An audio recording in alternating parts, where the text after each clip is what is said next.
헌신이 따라와야 됩니다. 아울러 이 기독교의 문화가 참되게 되니까 그 이전에 가졌던 바로 이 유대교의 사람들의 반대가 극심해집니다. 사실 핍박이 일어나죠. 막 잡아갑니다. 감옥에 집어넣습니다. 바로 그 가운데 7 집사 중에 한 사람이었던 이 스데반이 하나님의 능력을 행하다 보니까 바로 이 반대파의 사람에 의해서 지금 고소를 하는 겁니다. 그리고 끌려왔습니다. 대제사장 앞에 섭니다. 그리고 많은 부형들 앞에 섰습니다. 그리고서 지금 바로 변론하는 내용이 오늘 바로 본문의 내용이었거든요. 그런데 스데반은 분명히 집사이었는데 여러분 그 간증을 보시게 되면요, 마치 위대한 설교자 같아요. 이 평신도 설교자입니다. 스데반을 가만히 보면은 여러분 평신도 전도자입니다. 평신도 선교사예요. 근데 결국 마지막에 순교를 당하게 되죠. 바로 이 평신도 순교자였습니다. 바로 이 스데반이 하나님께서 아브라함에게 주신 언약을 이야기하면서 그 때가 가까웠을 때에 이스라엘 백성들이 번성케 됐다. 어디에서? 애굽에서. 여러분 하나님이 일하시는 방법은 세상 속이에요. 하나님이 일하시는 방법은 바로 인생의 위기가 왔을 때입니다. 바로 이렇게 번성돼가고 굉장히 좋아진 것 같았지만은 그때 누가 태어납니까? 요셉을 알지 못하는 새 임금이 애굽의 왕위에 올랐더라. 이것은 지금 이미 누가가 이 역사를 알고 얘기하는 거지요. 애굽의 왕, 지금 바로가 요셉을 알았기 때문에 요셉을 애굽의 국무총리로 세우지 않습니까? 그런데 이제 요셉을 알지 못하는 왕이 등장을 하게 되니까 이스라엘 백성들이 거기에 애굽의 노예가 되잖아요. 그들은 바로 이 비동 국고성을 세우느라고 꾸준히 일에 시달려야 했습니다. 그들은 채찍을 맞아가면서 노예처럼 일을 해야 했던 것이지요. 하나님의 위대한 언약이 있는가 하면 여러분, 그 위대한 언약이 성취되면은 적지 않은 인생의 위기가 온다는 것입니다.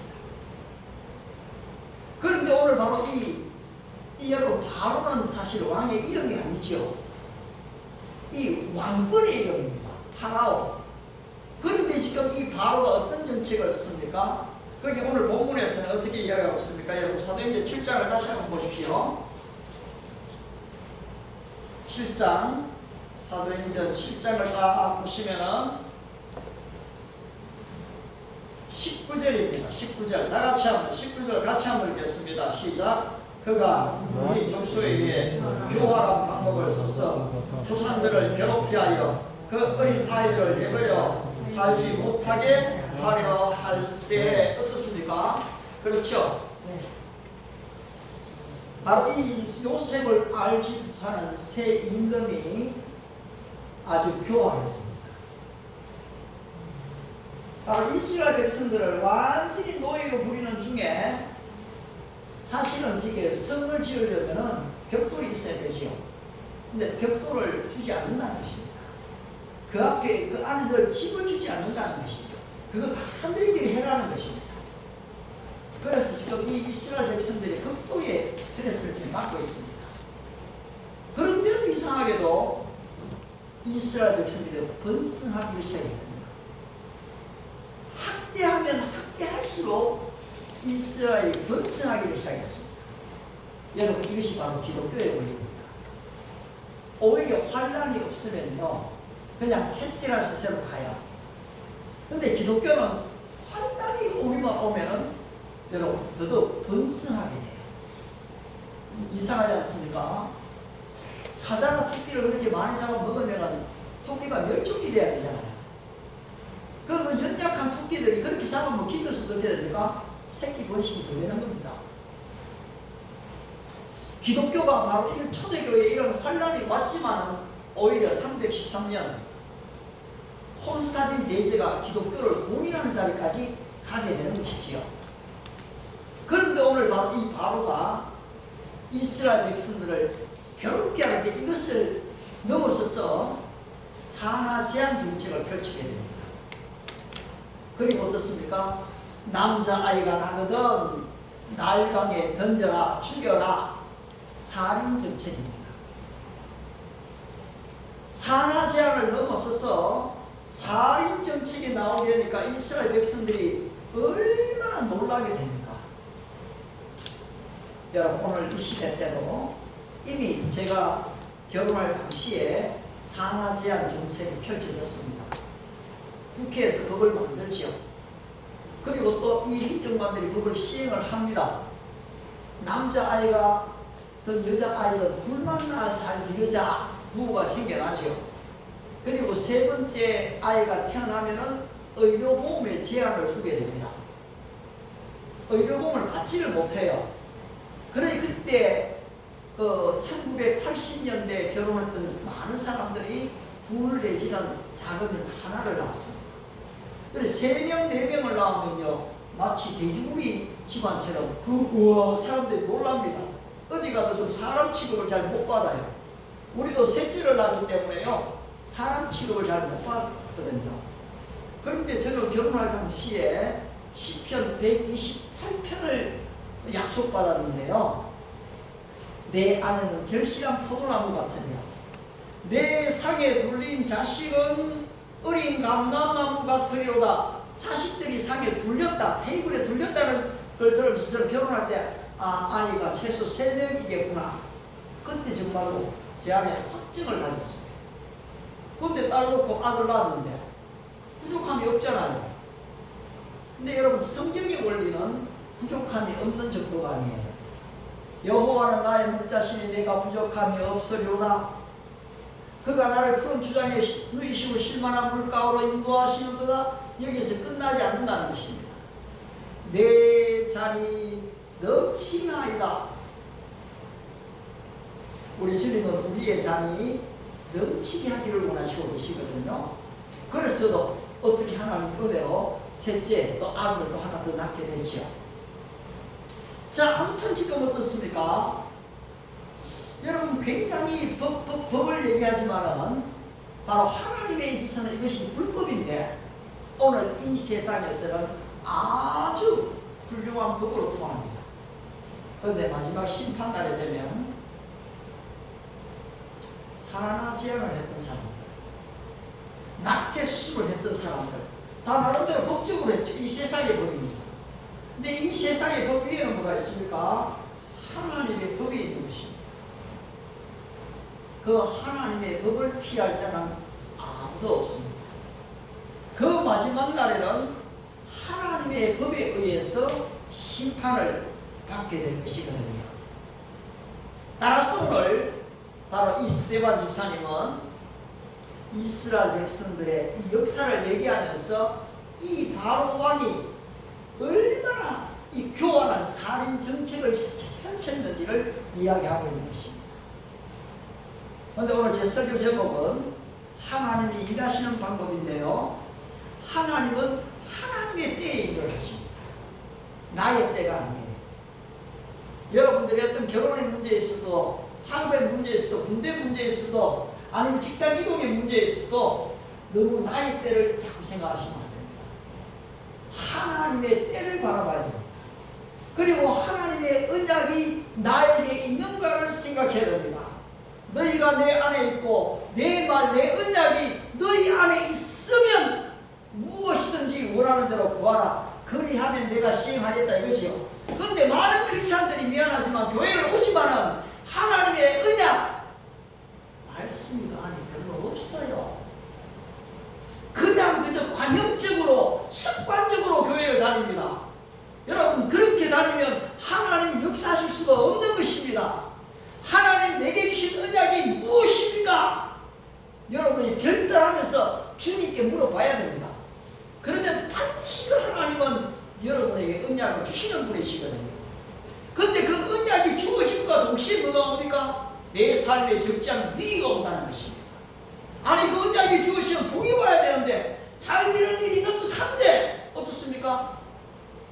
바로가 나오게 되니까 이스라엘 백성들이 그만큼 교활함 속에 지금 산하절책, 상위정책 속에 바로 눈물과 한숨으로 지낼 수밖에 없다는 것이요.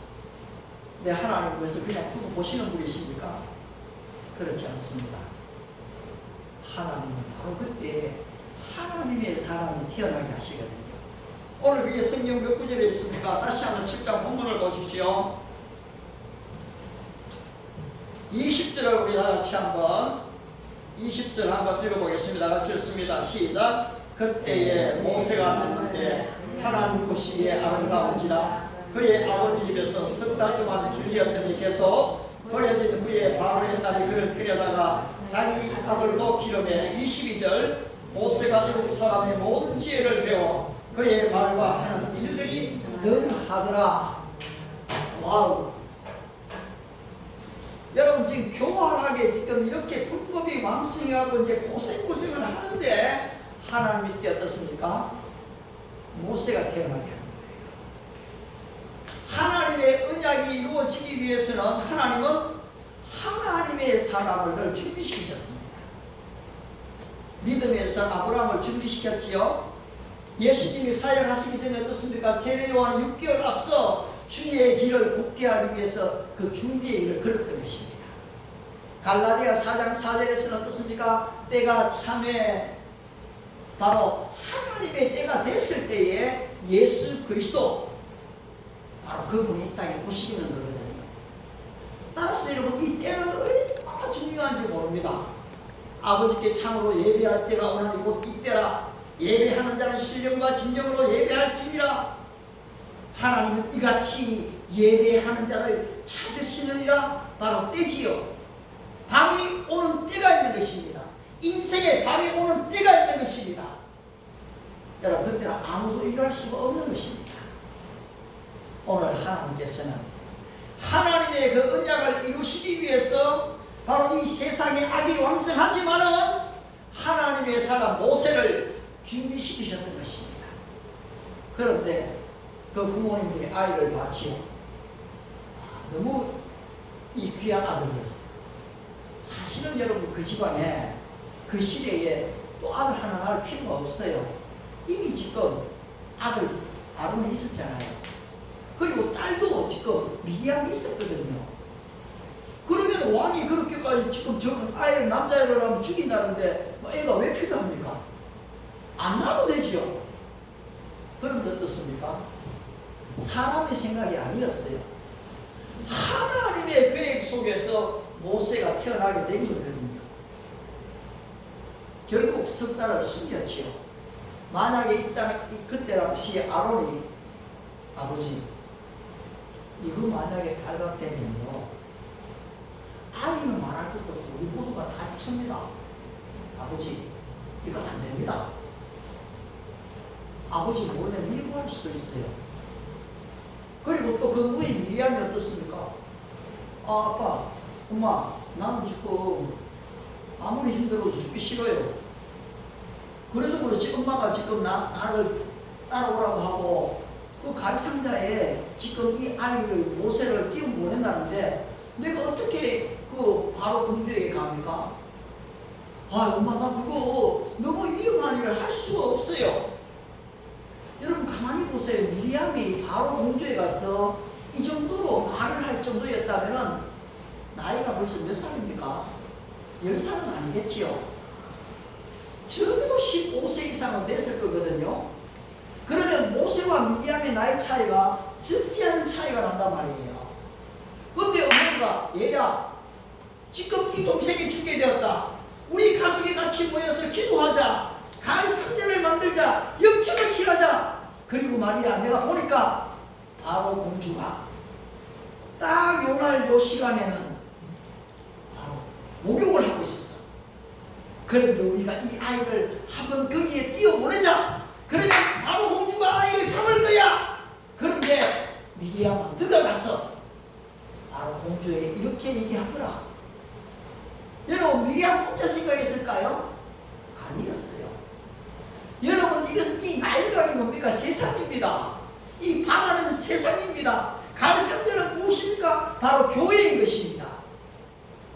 따라서 이 모세를 갈상자가 세상에 죄가 침투 못하도록, 물이 침투 못하도록 지금 역청을 칠했던 것입니다. 그리고 아이를 보호했지요. 그런데 결국 갈상자는 내려갑니다. 공주가 발견하게 되지 않습니까? 여러분, 하나님의 역사가 우연히 이루어질 것 같습니까? 하나님의 역사는 얼마나 세밀한지 모릅니다. 오늘 누가복음 한 구절 한 구절이 얼마나 정확하고 세밀한지 이거 의사가 누가가 적은 거거든요. 정확합니다. 따라서 공주가 아이를 건져내고 바로 그 궁궐에서 키우지 않습니까? 여러분, 이것이 하나님이 일하시는 방법인 것입니다. 하나님은 세상에 사람들을 사용하십니다. 하나님은 내가 인생의 위기가 다가왔을 때 세상의 사람을 통해서도 일하고 계시다는 것입니다. 그런데 오늘 교회 사람들은 어려서부터 복 있는 사람은 악인의 길을 쫓지 아니하며 죄인의 길에 서지 않고 오만한 자의 자리에 앉지 아니한다. 너무너무 성경적을 그걸 많이 들어버렸어요. 그래서 아유, 내가 어떻게 죄인의 길에 가냐? 아, 나는 술 먹는 자리에, 아, 나는 파티에도, 아, 나는 지금 우리 대학교 MT에도 나는 가서 안 돼. 너무나 많은 사람들이 세상을 피해버려요. 이것은 바로 이분적인 사고에서 나온 것이거든요. 성과 속을 너무 구별해 버렸어요. 교회와 세상을 너무 구별해 버렸어요. 그런데 예수님은 어떻습니까? 죄인의 친구가 되신 것이거든요. 예수님이 세상의 소금이 되라고 했지 교회의 소금이 되라고 했습니까? 예수님이 3명의 제자를 데리고 변화산으로 올라갔지요. 거기서 어떤 일이 벌어집니까? 죽었던 모세가 나왔습니다. 엘리야가 살아남았어요. 예수님과 대화했어요. 베드로, 야고보, 요한이 그 장면을 보았습니다. 아마 지금 영상도 사진도 찍었겠지요. 있다면 말입니다. 그런데 우와, 이들이 얼마나 존경하는 사람들입니까? 놀랐지요. 그래서 베드로가 뭐라고 얘기합니까? 저기 우리가 여기 초밥 3개를 지켰습니다. 하나는 주님을 위하여, 하나는 모세를 위하여, 하나는 엘리야를 위하여 여기 있는 것이 좋사오니. 그런데 예수님 뭐라고 말씀합니까? 여기 있자고 얘기합니까? 하늘에서 음성이 들려옵니다. 너희는 예수의 말을 들으라. 결국 예수 외에는 아무도 보이지 아니하더라. 이것이 주 예수보다 귀한 것이 없느여야 되는 것입니다. 모세도 엘리야도 교회 안에는 사라져야 됩니다. 물질도 장로님도 권사님도 그 유명했던 사람들도 교회 안에서는 사라져야 됩니다. 유명한 교회 목사님도 주님 안에서는 다 사라져버리고 누구만 나와야 합니까? 예수 그리스도, 바로 그분만 나와야 하는 것입니다. 따라서 예수님이 가자, 이제 세상에 내려가자, 변화산에 있지 않고 내려오니까 어떻겠습니까? 바로 이 거머리 들린 귀신 들린 그 아버지가 9명의 남아있는 제자들에게 아들을 데리고 와서, 아이고 우리 아들이 이렇게 고통을 받습니다. 예수님의 제자들이요, 예수님이 함께 하시면 얼마든지 고침을 받는다고 데리고 왔. 그런데 고쳤습니까? 못 고쳤지요. 그 장면을 예수님이 내려와서 보게 된 것입니다. 그리고서 어떻습니까? 이 아버지가 원망합니다. 예수님, 내가 저 제자들에게 이 아이를 좀 고쳐달라고 했는데 고치지 못하더이다. 그때 예수님 뭐라고 합니까? 아이를 나에게 데리고 오너라. 여러분, 문제 해결은 목회자에게 있는 게 아니에요. 제자들에게 있는 거 아니에요. 어떤 권세 있는 자에게 있는 게 아니에요. 예수께 가야 하는 것입니다. 예수님께 데리고 왔습니다. 그때 주님이 말씀합니다. 할 수 있거든요. 무슨 말이냐? 그 아버지가 요청하죠. 그렇게 주님, 할 수만 있으면 이 아이를 좀 고쳐주십시오. 그때 주님이 할 수 있거든요. 무슨 말이냐? 믿는 자에게는 능치 못할 일이 없느니라. 여러분, 이 믿음을 우리가 좀 가지면요, 정말로 우리가 우리의 이 인생에 가히 상상할 수 없는 일들이 일어날 수가 있거든요. 그런데 마가복음 9장 23절을 별로 잘 받지를 않아요. 잘 믿지를 않아요. 그런데 이 아이의 아버지는 어떻습니까? 주여, 내가 믿습니다. 나의 믿음 없음을 좀 도와주십시오. 간절히 소리쳤습니다. 여러분, 이것이 우리에게 필요한 거예요. 우리 주님께서 우리에게 100%의 믿음을 요구하시는 게 아닙니다. 100%의 믿음을 가진 사람은 아무도 없어요. 그러나 어떻습니까? 주님이 말씀이 내게 주어진데 주여 믿습니다. 그런데 내가 믿음 없는 것을 좀 주님이 도와주시길 바랍니다. 주님은 이 부족한 이걸 받기를 원하셨던 것이죠. 따라서 덩어리 되고 기먹은 귀신아 아이에서 나오라! 명령했을 때 떠나갖고 온전히 고침을 받았거든요. 바로 이것이 찬송가 442장의 3절 가사인 것입니다. 슬픈 세상에 하늘 말아서 날라라 명하신다. 여러분, 우리 교회만 머물러 있는 사람이 아닙니다. 은혜 속에만 있는 사람이 아닌 것입니다. 주님을 만났습니까? 우리는 가야 하는 것입니다. 너희는 가서 모든 족속으로 제자를 삼고 아버지와 아들과 성령의 이름으로 세례를 주라. 가라. 캠퍼스로 가라. 직장으로 가라. 너희의 가족으로 가라. 전 세계로 가라. 여러분, 왜 우리는 글로벌의 꿈을 못 꾸어야 합니까? 가야 하는 것입니다. 주님이 가라고 하셨거든요. 왜? 슬픈 세상이거든요. 바로 이와 같은 죽어가는 어둠과 사망의 그늘에 앉은 자들이 많은 것이거든요. 따라서 우리는 주님을 만나고 가야 하는 것입니다. 우리 주님의 역사는 세상 속에서 일어납니다. 오늘 여러분들이 공부할 기회가 있습니까? 자기 개발할 기회가 있습니까?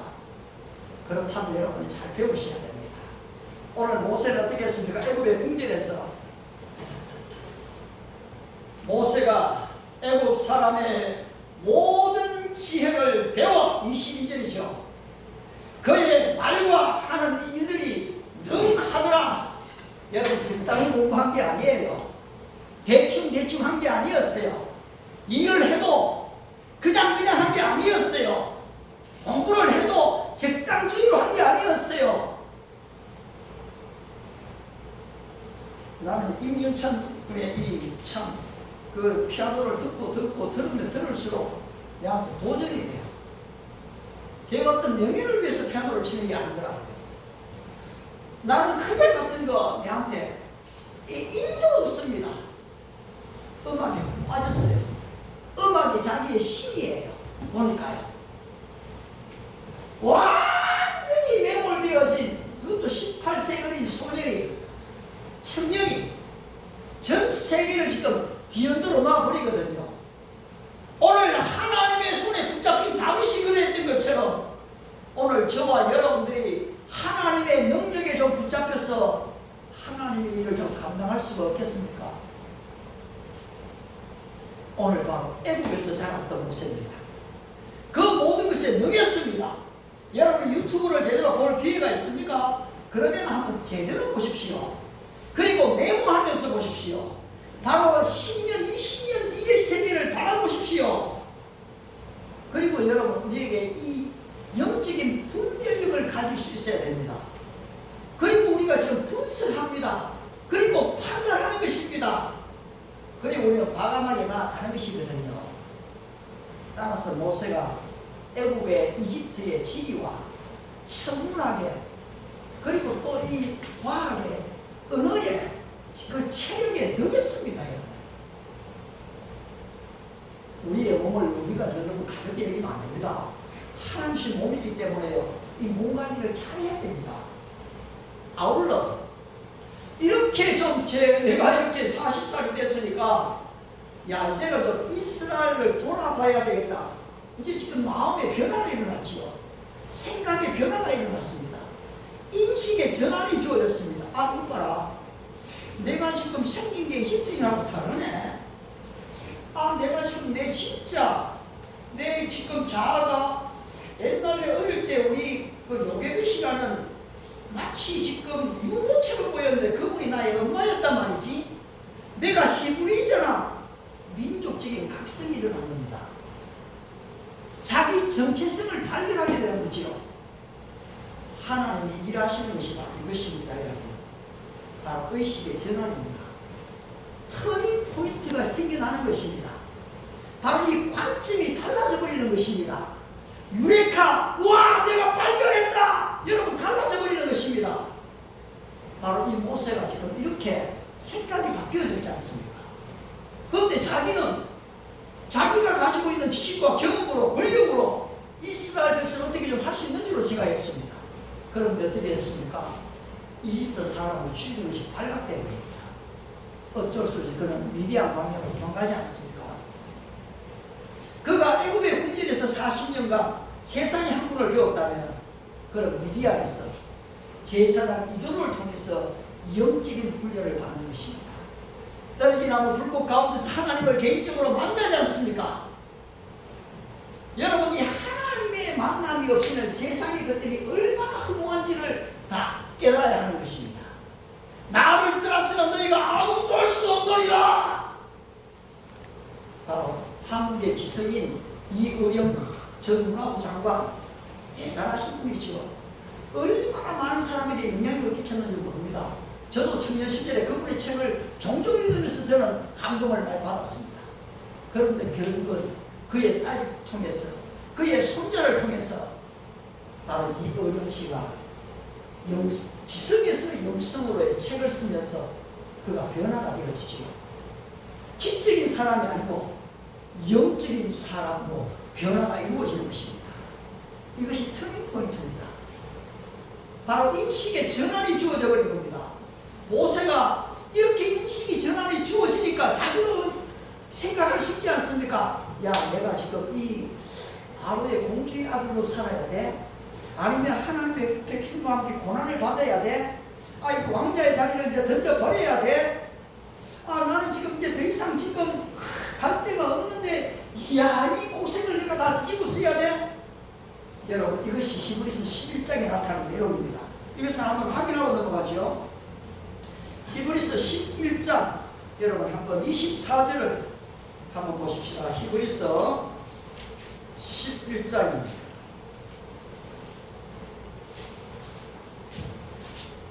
히브리서 11장 24절. 다같이 한번 24절 25절 읽겠습니다. 시작. 믿음으로 조금 천천히 찾을까요? 366쪽에 있습니다. 신약성경 366쪽 24절 같이 읽습니다. 시작. 믿음으로 모세는 장성하여 바로의 공주의 아래라 시간받기를 거절하고 도리어 하나님의 백성과 함께 고난받기를 잠시 죄악의 낙을 누리는 것보다 더 좋아하고 그리스도를 위하여 받는 수모를 애굽의 모든 구하보다 더 큰 재물로 여겼으니 이런 상주심을 바라봄이라. 아멘. 그렇습니다, 여러분. 이것이 바로 위대한 믿음 안에서 결단인 것입니다. 세상에서 많은 것들을 얻었지만은 거기에 머물러 있지 않는 것입니다. 그것이 내 생명을 구원할 수 없음을 아는 것입니다. 공주의 아들이라 왕자라 시간받기를 거절하고 하나님의 백성과 함께 고난받기를 더 즐거워하는 이 위대한 터닝포인트, 결단이 있었던 것입니다. 오늘 저와 여러분들이 인생을 살아가다 보면 이런 인식의 전환들이 생겨납니다. 그것을 여러분이 자세히 지금 받아들여야 됩니다. 그리고 좀 메모까지 해놓아야 됩니다. 그리고 이것이 지속화되도록 기도를 해봐야 됩니다. 그러면 하나님이 진짜 선교사로 가라고 하는 건지 목회자로 가라고 하는지 알게 돼요. 아니면 평신도로서 내가 진짜 내 삶의 현장에서 주님의 일을 할 수 있는지 다 발견하게 됩니다. 그런데 옛날에는 너무나 준비 안 된 사람들을 자꾸 신학교 가라 신학교 가라 신학교를 너무 많이 경멸했어요. 그 반대에도 위험이 있지만요, 우리 개개인의 현장에서 하나님의 언약을 받고 부르심을 받는다면 이 분별하는 그렇게 어려운 일이 아니거든요.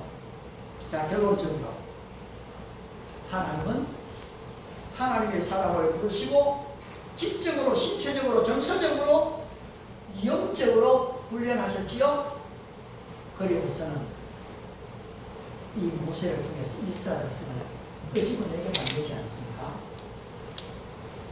모세를 통해서 적과 뿌리는 가나안 땅으로 가게 하지 않습니까? 하나님의 언약은 여러분 반드시 이루어지는 것입니다. 그것이 바로 히브리서 6장 14절 15절입니다. 내가 내게 복을 주고 복을 주며 번성케 하고 또 번성케 하리니, 이 15절이 너무 중요해요.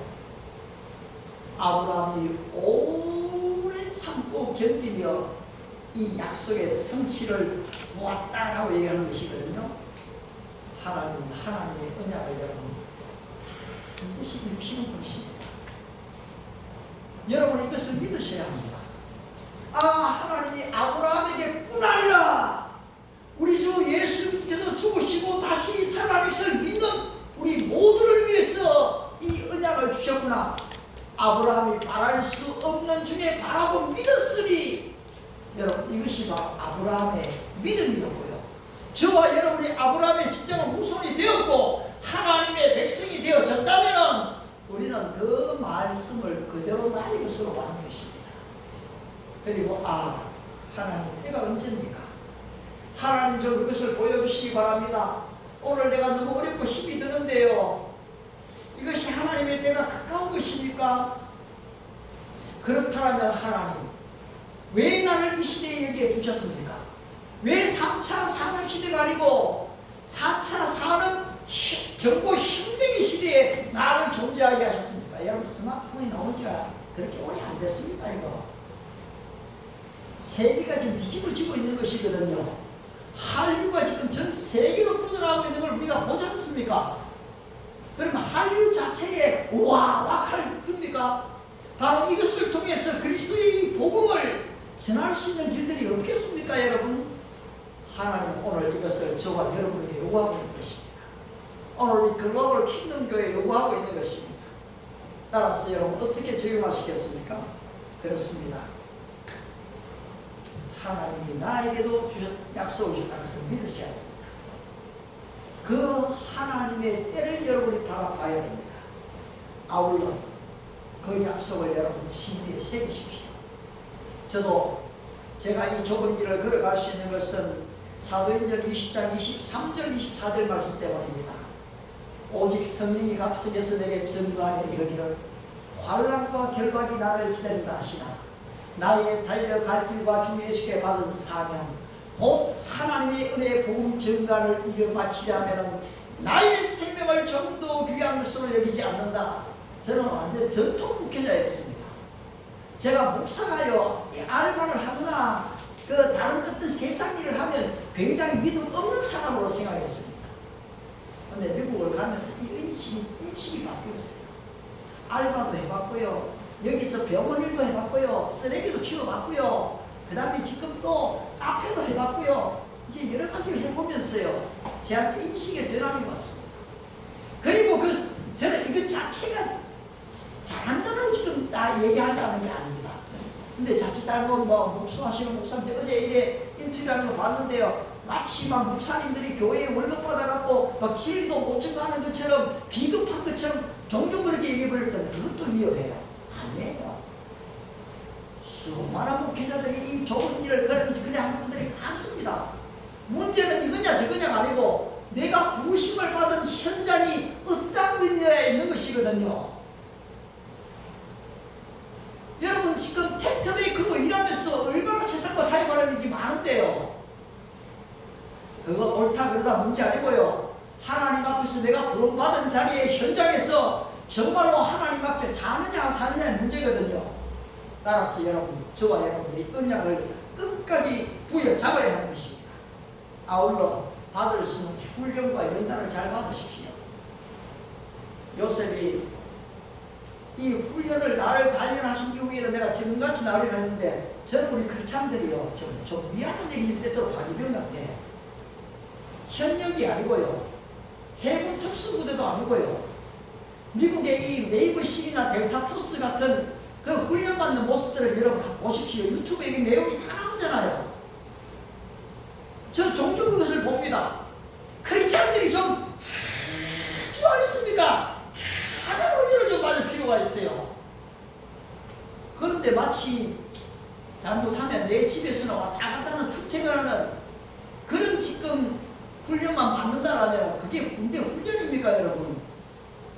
바로 이 총이 날아오면 지금 내가 죽을 각오가 되겠습니까? 도망갈 준비만 하고 있다는 거죠. 오늘 우리 크리스찬들이 십자가의 군대이잖아요. 그렇다면 여러분 좀 강한 훈련을 받아야 되는 것입니다.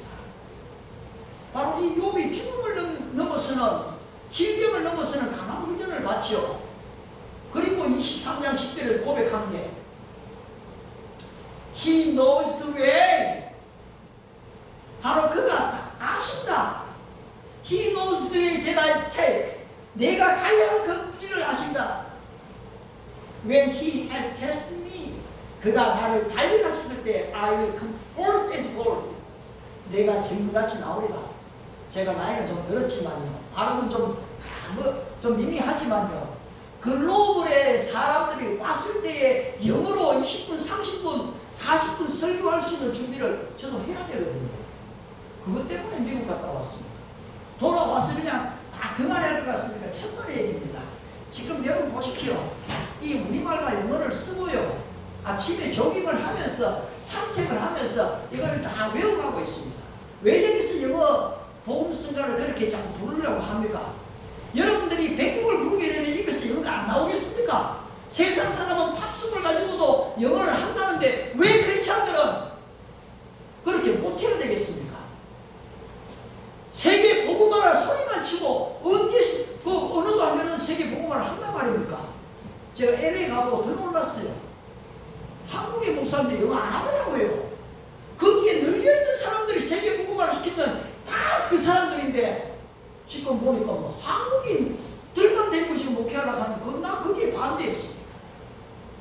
여기도 마찬가지입니다. 수많은 유학생들이 여기 들어와 있습니다. 우리가 조금만 수고하고 조금만 도와주면 그 사람들 우리의 친절과 사랑 그리스도를 발견하게 될 것입니다. 오늘 그 하나님의 나라를 위해서 저와 여러분이 구원받은 거 아닙니까?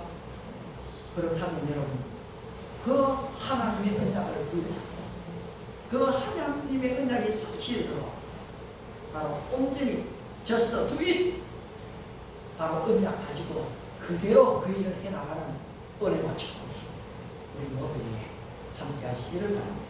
기도하겠습니다. 좋으신 아버지 참 고맙습니다. 하나님은 오늘도 살아계시고 하나님의 일을 정리해 가시는데 우리의 눈이 어두울 때가 많습니다. 우리의 마음의 믿음이 가지지 못할 때가 많습니다. 오늘 좀 눈을 열어주시기를 바랍니다. 마음을 좀 열어주시기를 바랍니다. 우리의 기도 좀 열어주시기를 바랍니다. 하늘 문도 좀 열어주시기를 바랍니다. 그리고 그 언약 부여잡고 정말로 주님의 훈련 잘 받았어 이 세상 속에서 진정한 이 그리스도를 드러낼 수 있도록 하나님의 영광을 나타낼 수 있게 우리를 축복해 주시옵소서. 예수님의 이름으로 기도드리옵나이다. 아멘. 우리 복음성가입니다.